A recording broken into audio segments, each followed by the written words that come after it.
भारत में अनेक ऐसे वीर हुए हैं जिन्हें इतिहास के स्वर्णिम अध्यायों में वह स्थान नहीं दिया जा सका जिसके वे योग्य थे।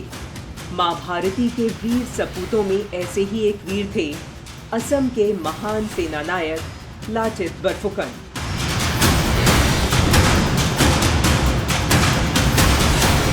चौबीस नवंबर 1622 को चराइदेव में जन्मे लाचित अहोम साम्राज्य के बरबरुआ मोमाई तमुली के पुत्र थे, जिनसे उन्होंने अनुशासन, सैन्य कौशल और मातृभूमि रक्षा जैसे गुणों को विरासत में पाया।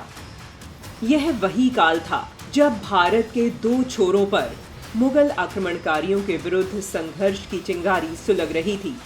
पश्चिम में छत्रपति शिवाजी महाराज और पूर्व में लाचित बरफुकन, दोनों अपनी अपनी मातृभूमि की अस्मिता के लिए एक साथ मुस्लिम आक्रांताओं से लड़ रहे थे।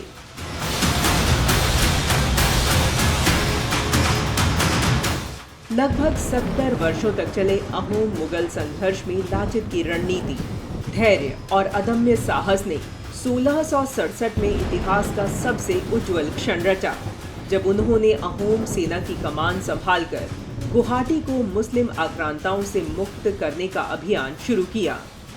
जमीन और नदी दोनों दिशाओं से तेजी से बढ़ते हुए उन्होंने बंसबाड़ी, कजली, सोनपुर, पानी खेती और तातीमारा जैसे मजबूत किलों पर निर्णायक विजय प्राप्त की।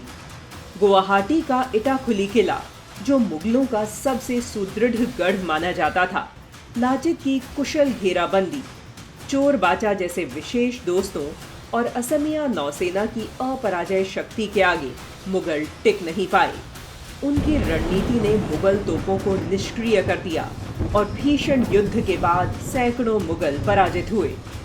भागती मुगल सेना को असमिया तीरंदाजों ने मानस नदी के तट पर रोककर हार का अंतिम अध्याय लिख दिया।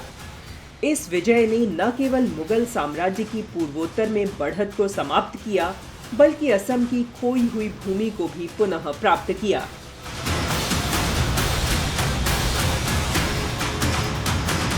इतना सब करते समय वीर लाचित स्वयं तेज बुखार से पीड़ित थे, लेकिन कहते हैं जब सेनापति मैदान छोड़ देता है तो सेना का मनोबल भी गिर जाता है, और लाचित ने यह होने नहीं दिया और इसी अदम्य इच्छा शक्ति के कारण युद्ध के कुछ समय बाद ही उनकी मृत्यु हो गई। लाचित बरफुकन की स्मृति आज भी उतनी ही जीवंत है। 1672 में उनके सम्मान में हुलुंगपारा में स्मारक बनाया गया। नेशनल डिफेंस एकेडमी हर वर्ष अपने सर्वश्रेष्ठ कैडेट को लाचित बरफुकन स्वर्ण पदक से सम्मानित करती है। 2024 में उनकी 125 फुट ऊंची कांस्य प्रतिमा का अनावरण हुआ और 2025 में डेरा गांव में लाचित बरफुकन पुलिस अकादमी का उद्घाटन किया गया।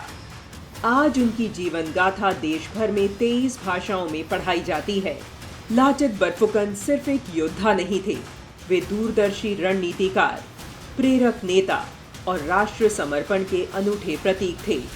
उनकी वीर गाथा सिद्ध करती है कि भारत की स्वतंत्रता की नींव केवल तलवारों से नहीं, बल्कि अदम्य साहस, नीतिगत बुद्धिमत्ता और मातृभूमि के अटूट प्रेम से अर्जित की गई है।